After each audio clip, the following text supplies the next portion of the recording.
Right then, so today, what are we talking about?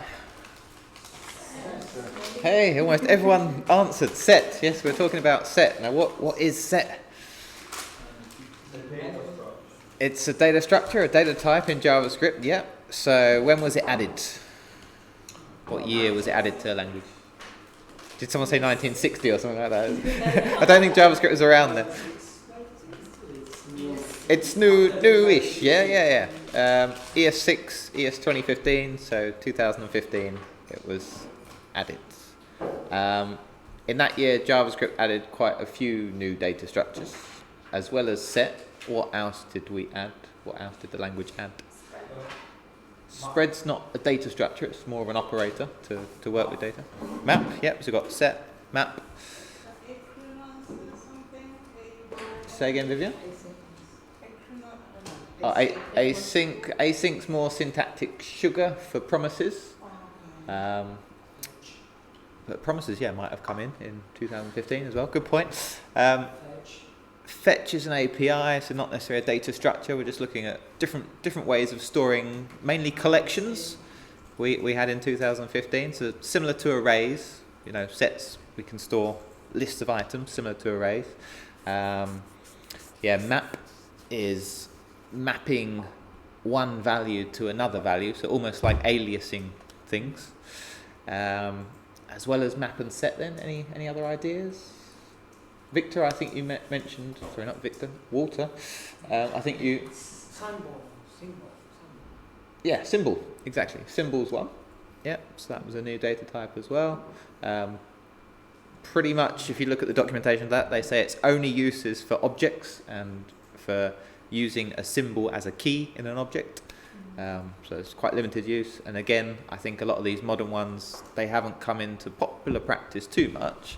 But I think if you do end up working with a large corporation, some of them have performance benefits in specific situations. So, if your company's storing a large amount of data, then they might use some of these newer data structures as opposed to arrays or objects for performance issues. So we've got map and set. Are there different versions of map and set? Different versions. New version. So they came at the same time. Not the methods, but an actual data type. So you might have heard of weak set and weak map as well. No, no one's heard of it. So one you can rewrite it, and the other one no. Not quite. It's to do with garbage collection, really. The differences and what you can store in them. So you can't store primitives in weak sets. So those are some of the differences, but to be honest, they're not widely used, but I just want to make you aware of them because in an interview question, one of the former students did get asked that. What's a weak map? In fact, they got asked.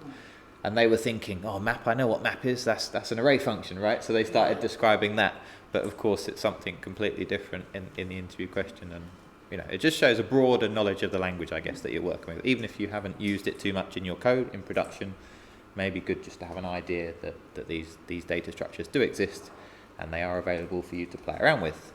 But for today, let's focus on set, because that's what we're talking about.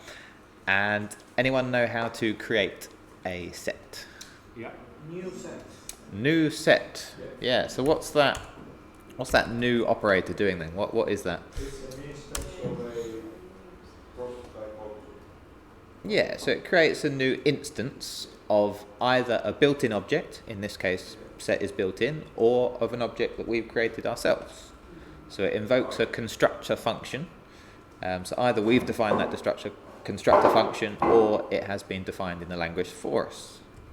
So we can just write new set, and that will create a new set, right? Let's assign this to a variable, so let's call it my set. Really original. And shall we put this in a function for now, or let's just console things for now?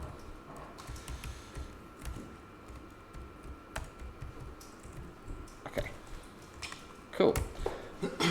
So if we log this to the console, what are we going to get? Empty set. Empty set. So it's actually going to tell us it's a set, right? The same way it tells us it's an array or an object. So we can clearly see that it's a different data type. So set is quite interesting. It comes with all its own methods, just the same way arrays do. Does anyone know some of those methods? So if I wanted to put something inside my set, because at the moment it's empty, what can I use? I can use add. Yeah. So that's one way. And what can we add inside a set? Could we add a string? Yeah. Okay, let's just add that first. Okay, so we've now got a set with a number in. Can we comma separate them? Will it let us do that if we wanted to add a number? Or do we have to add them separately? Yeah, it doesn't seem to work, right? Oh, you can't see the thing again. The stream went offline. Ah, okay.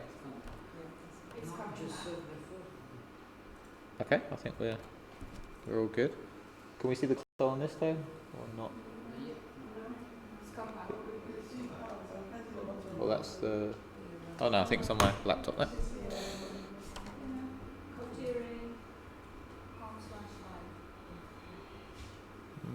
Monitor. Yeah, I've got the wrong resolution. Sorry. That should be a bit more visible now. Not really. Hopefully you can see it on YouTube, right? Too sunny today. I'm not complaining though.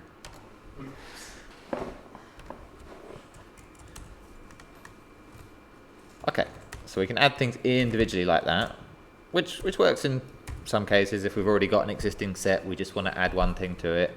That's fine. But we can delete. There is a mySet method called delete.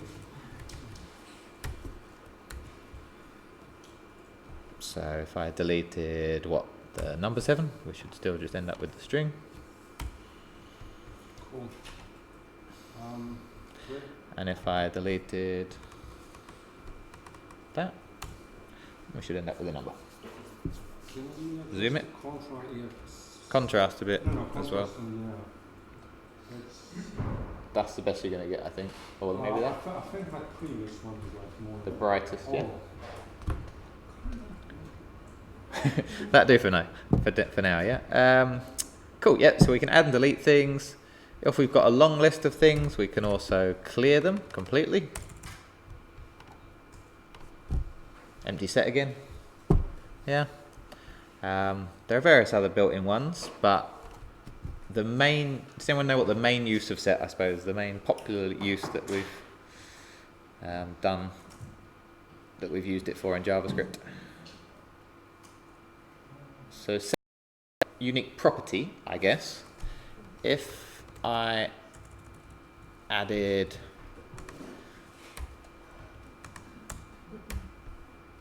an 8, then I added a 7, then I added a 7, what should I get?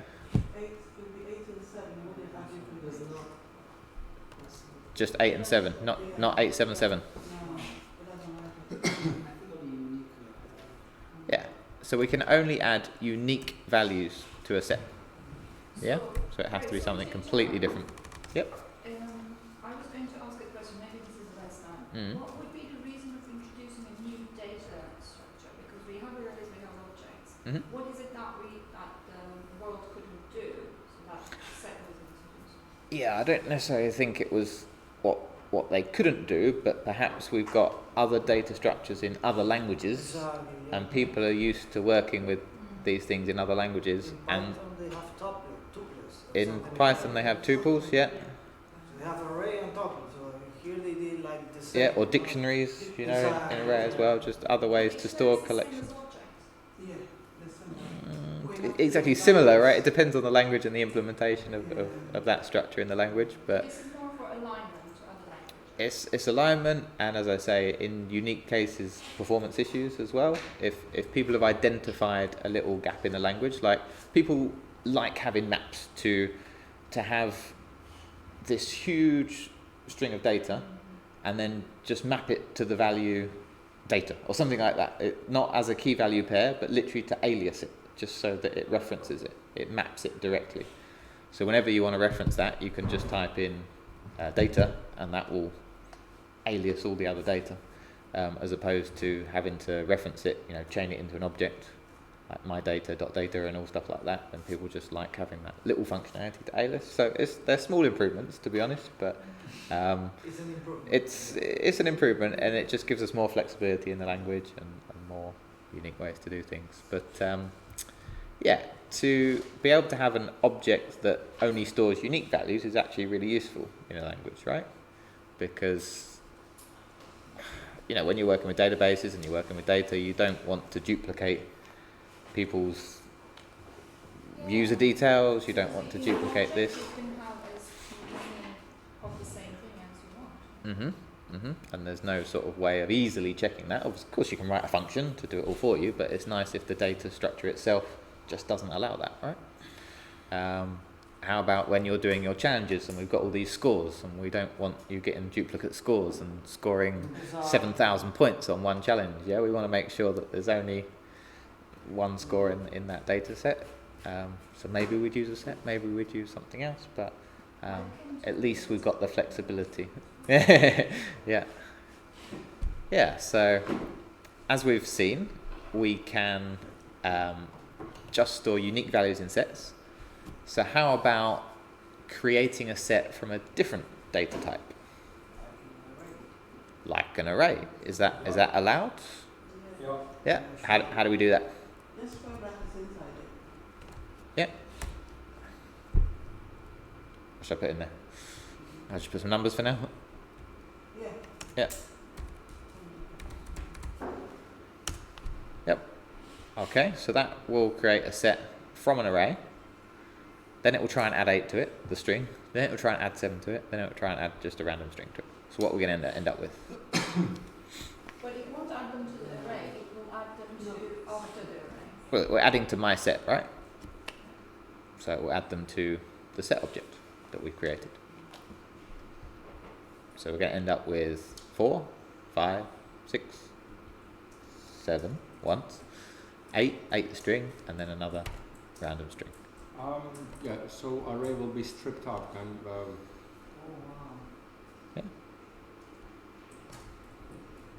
So the array will be what? The array will be stripped out. The array is still there. Well, if it was assigned a variable, it would still be there in it's memory. like adding a spread operator, so it will be deconstructed like into each element. So if Yeah, it will take each element in the array and put it into a set. If you add, like if you I don't know, into sets using it not by creating but just by adding, it will add as an array. Can set store arrays actually? Can set store arrays? Yeah. If you Yes. enclose- So if we added another array here, with whatever 1, 2, 3 in, can it store arrays? Yes, it can. And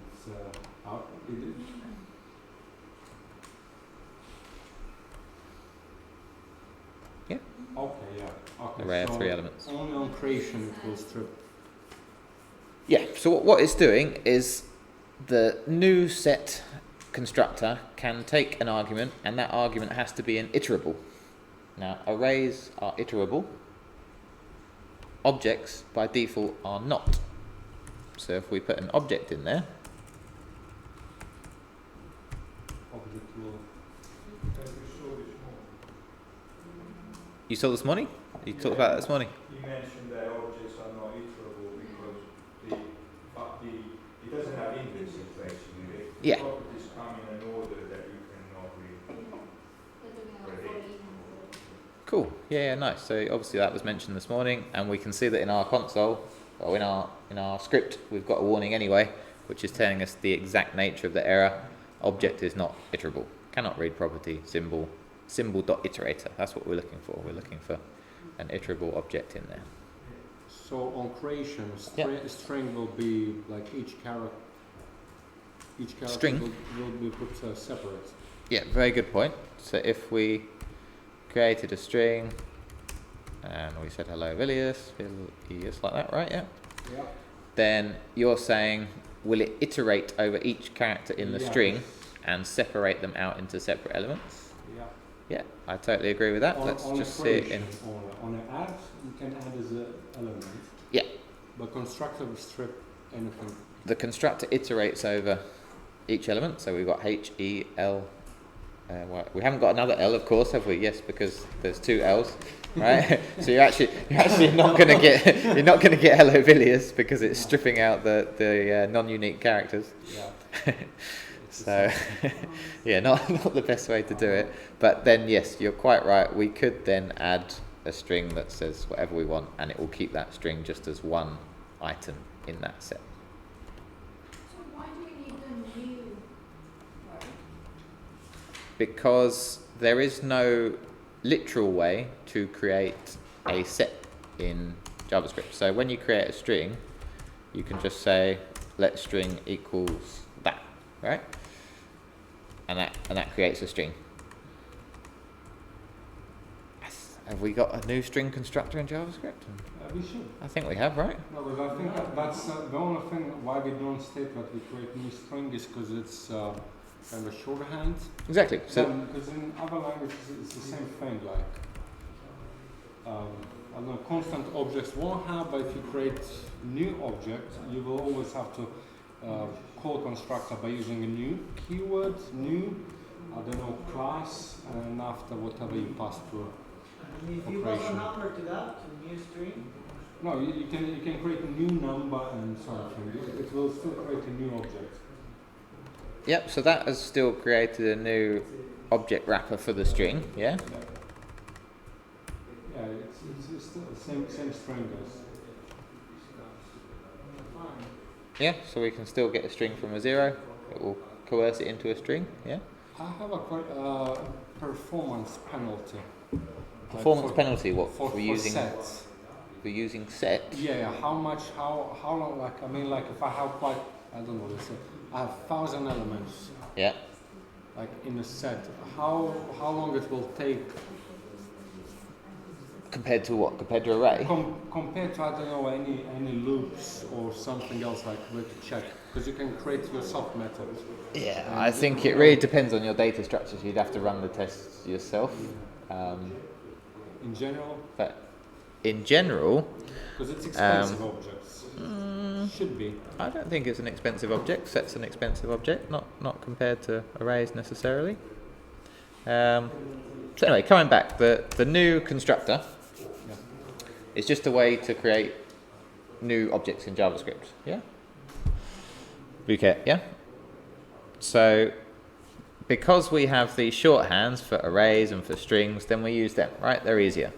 But set doesn't have one of those shorthands, which is why we have to use new set to create a new set object. Yeah, simple as that. It was the same for date. It's one. Yeah. Yeah, so you've got new date as well. Oops, with capital. Sorry, Greg. I think it's offline again. Yeah, It's okay. It come back. Yeah, I guess just the internet's being slow for whatever reason, so sorry about that.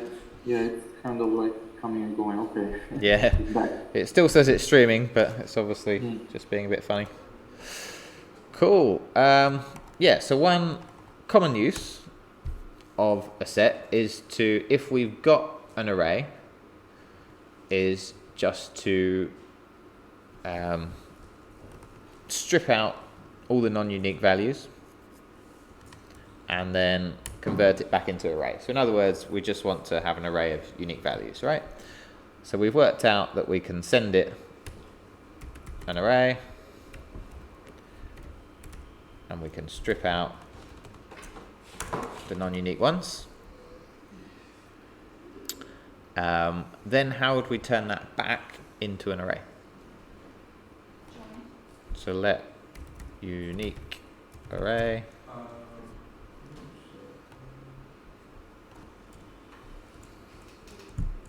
How do you get back to the array? Yep. Maybe with the 3 dots. Maybe with the 3 dots. So we can stick all of that in an array and then spread the set. I think that's what Nico is suggesting. Is to do what? To remove the duplicate. Yep, to remove the duplicates. Yeah, so we just want an array of unique elements. So rather than 1, 2, 3, 4, 4, 4, 1, we just want 1, 2, 3, 4. Don't we have to enclose like a new statement? I mean, to run it first. Do we need to run it first? What, to construct it first? Yeah. To do it in separate construct it first steps. and after deconstruct. Like. Yeah, that would probably be a Is clearer it way. necessary? Because like otherwise it's news got issues. Oh. That's alright, it's just because I deleted the string, right? So let's come back. Nope, so it still works. Okay. Doesn't mind. Doesn't mind. Because for What's the the undefined? Yeah, again, DevTools thing, because it always spit out undefined. We haven't actually returned anything, right, from that block. So that's where the undefined is coming from. You know, if you write a function and then you don't invoke it, it's a similar sort of thing. Cool. So there's really not that much to talk about with sets. Like this is the way we use them. We just use them to get unique elements and to play around with different data types. So if we've got an array, we want a unique array, we just invoke the set to enable us to do that. Really. What means weak map? Weak map. Yes. Weak map. No, weak set. Let's stick to sets at least. Yeah. Weak set. So the difference with a weak set. How do you think we construct a weak set? Same way, right? New, and this time weak set. Oh, that's exists now. Yeah? No. Yeah. It's a separate data type. What makes it weak? What makes it weak? It's not as strong as the other one.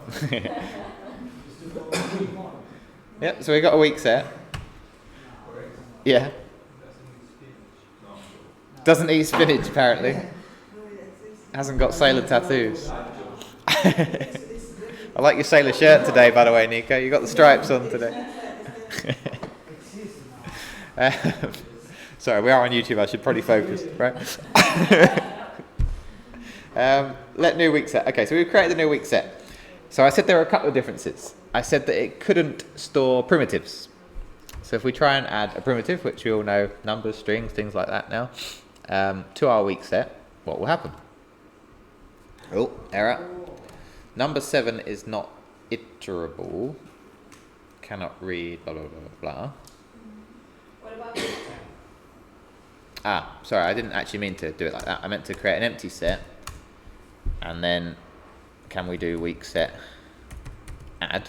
Yes. 7. It expects an object in. Well, weak set add is not a function. Okay, so how do we add to weak sets? The name is my What's that, sorry?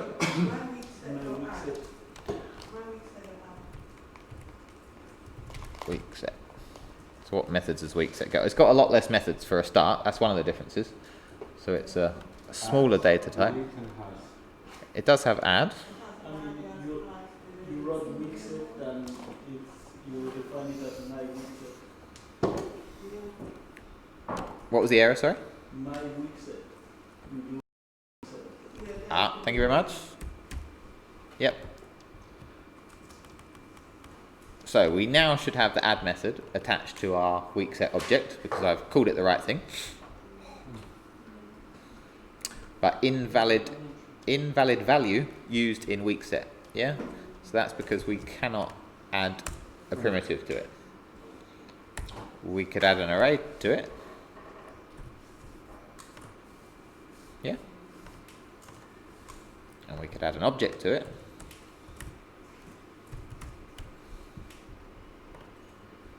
But we cannot add primitives to it.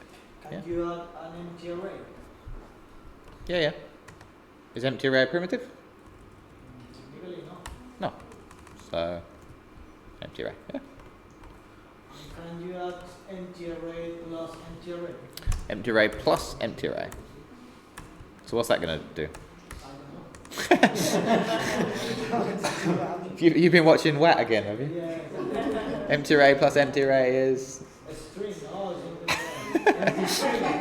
So empty string is primitive, no? Empty array plus empty array is...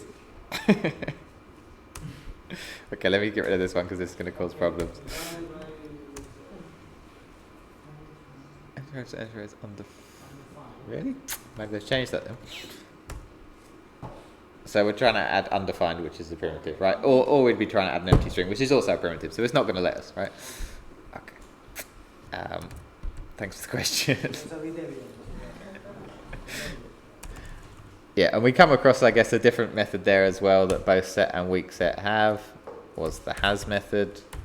And that's going to return a Boolean, true or false, if... It's like index of. Yeah, index of returns the index, but it's at least checking for the existence of something, right? It's a way to check for the existence of something. Yeah, so if we check whether it has an empty array, and let's console log that, then we should get the array or and the object as well with another object that you have inside. That's pretty useful. So you can say if you have this object inside the, it's like you do comparison of objects. It's not add empty easy to array do. has, that's false. Why is it false? Because Does that mean it actually didn't add that? I think it did.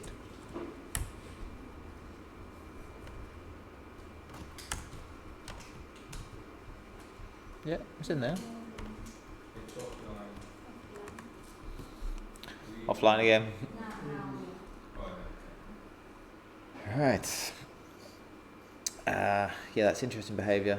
I'd have to check why it's doing that. Do you know why it's doing that, Billy? You can't tell. I can No. tell what methods it has access and what it Yeah, yeah, expects as an input or output. Yeah. This one helps a lot. Just checking.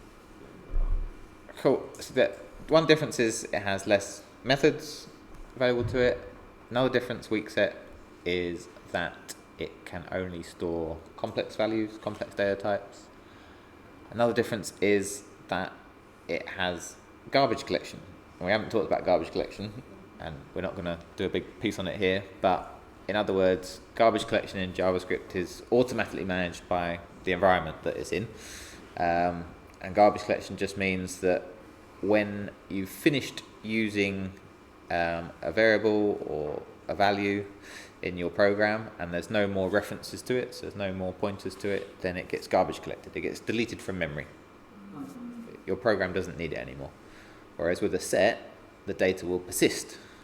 So the data will stay there, which can be useful because you want some data to persist, right? So it's always available. And So it depends on the application. it what? Sorry? It depends on the application. If you want to delete the variable, you always delete something. Yeah, I guess if you want your data to definitely persist, then you could use a set. And if you wanted to make sure that you weren't getting things like memory leaks, which is something that we might investigate soon if AWS keeps playing up on us, then using a weak set might help with that because it will automatically detect when there's no more references to your myWeakSet variable and delete it if it's no longer needed. So it will free up some space in memory, right? They're the main differences. Yeah, I've waffled for a bit. Any main questions around that or something similar that we think is related? I have a question if nobody else has Yeah. a question about set. It's more of a general question. Okay. When I look at the developer Mozilla NDI for understanding the documentation about methods, there's always, for example, for set, there is set.prototype dot the method. Mhm. What's the meaning of that dot prototype? So if you look in the best way to access it. What's that, sorry, Vivian?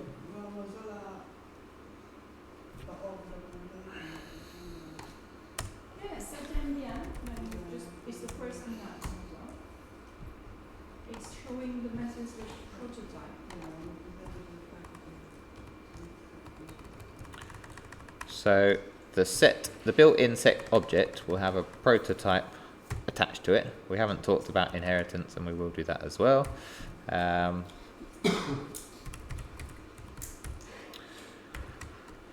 So if you look at your window object in your browser, it will be huge, and it will have a lot of things attached to it. We'll have a hell of a lot of things attached to it. So, let's see. I wanted it to autocomplete for me.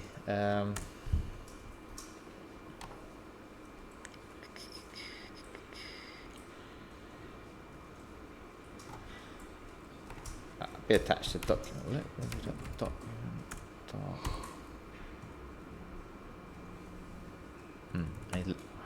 Can't remember the path now. So window.array.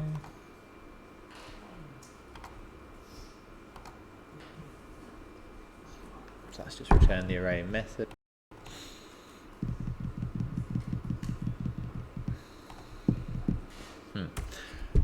There would be a way to show you exactly how it all changed, but effectively you've got your JavaScript global, your window, and then attached to that you've got parts of the JavaScript language like the built-in objects such as array or set, and then attached to set and array you're going to have the prototype, and then attached to that you're going to have the methods that are defined on that prototype, such as add, delete, has. And when you create a new instance of set, that is going to in effect attach those methods to your new set so that it has access to them from the prototype chain. Not really making sense, but we'll do a full workshop on it because it's a very important concept to understand. Yeah. Go on. Are we creating, I don't know, any custom like class objects and show like how to extend and add in a prototype methods? Or? A lot of people view it as not a best practice to extend the prototype chain, but it's possible. Yeah. I mean, we use like Facebook, like we extend the class. React's doing it, yeah. That's why we do implement methods. Like we have to implement like render because we extend, because otherwise object wouldn't require when we create a class. Because if you create a regular class, if you don't extend it, just extends just the objects global. If you create a regular class, say again? If you create No, JavaScript, like if you create, I don't know, just a class, it will extend object, because everything extends objects. Yep. But if you extend something, you get like methods or... Yeah. And you have to implement. I don't think I fully understand the question. Sorry, Billy. No, to do, I don't know, one like workshop about the classes. Yeah. So you want a workshop on classes and a workshop classes on... like prototypes, so that will explain like how classes are being constructed. Yep. Let's say set like data structure has a prototype.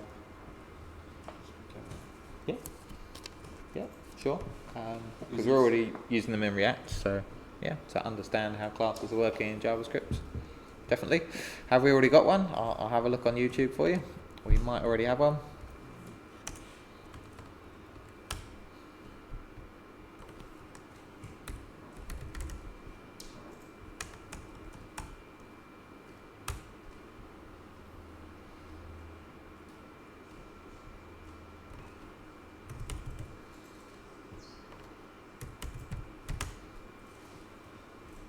Yep. So it looks like we will definitely do one, and there's already one there if you want to watch the last iteration of that. I think this is probably the first one on set yet, because I don't think there's a lot to talk about on set, but I will post some more articles on Slack, and if you want to have a read around it, then you can do. But for now, yeah, just know that you can easily get unique values out of an array by manipulating the set object, and I think that's the main use of it, really. Yeah. So it will come in handy in some of your later challenges and stuff like that. Cool. I'm gonna leave it there unless anyone else wants to ask anything yet. Anything? I'm playing here with my weak array set, my weak set. Yep. If I try to just pass an object, it says it needs an iterable argument or something like that. So I have to pass in an array. So you have to pass in an iterable object. Exactly. Yeah. So an object is not iterable. Yeah. exactly. So I pass an array, and inside I put an object. Right? And after that, I try to use the hash method Yeah. of the weak set, but it returns me false all the time, and I pass in exactly the same object with and without the Yep. So we Okay, so- come across that before, didn't we, with the empty array? So yeah, we have to investigate that a bit further. Yeah. Nice. Sorry, great. Yep, Luigi.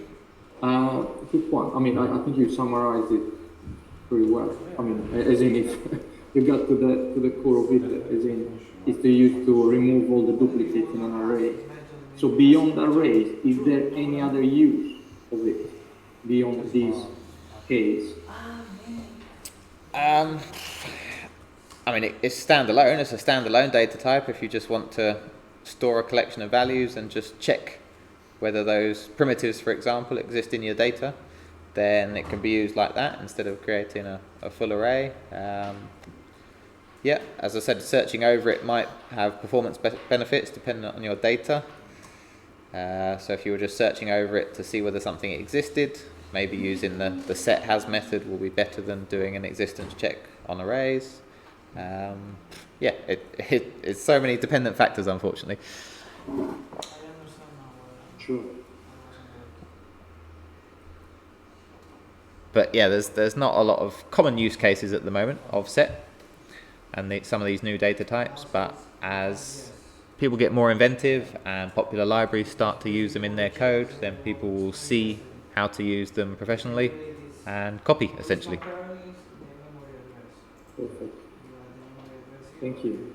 All right, no worries. Yeah, as I say, I'll post some links, and you could hopefully I'll try and find some more examples of some uses of set in code bases. But yeah, for now, finding unique values is the main one. Nice. I'll stop it there then.